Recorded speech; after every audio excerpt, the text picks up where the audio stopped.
Bost, lau, hiru, bi, bat, ipuingarria, astera doa! Bazen behin, duela 5 urteko udazkenean, karrikiriko liburu baten orrialde artean hasi zen abentura. Lagunak, aldakizue Iruñako alde zaharrean ipuinak ez direla irakurtzen, bizi egiten direla baizik? Gure abentura honetan, haizeak ipuinak xuxurlatzen dizkigu. Hitzek irudimenari bateak irekitzen dizkiote. Marrazkiek txoko guztiak kolorez betetzen dituzte. Eta musikak bihotza dantzan jartzen digu. Udazkena, ipuinez beterik.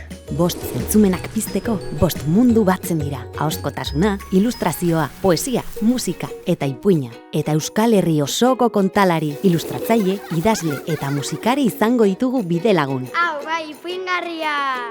Aurten, 5. edizioan, laba, istorio, kolore eta doinuz beteko dugu, udazkenaren bero goxoan bilduta. Eta gu guztiok, ipuin handi baten barruan bezala, protagonistak izango gara. Beraz, eman bostekoa sormenari, eta zatoz gurekin batera, udazkeneko ipuinen festa ospatzera. Gure festa erraldoia! Azaroaren 6tik 9 laban eta kondestablen, 5. edizio hau, benetan ipuingarria izango da. Bal zatoz!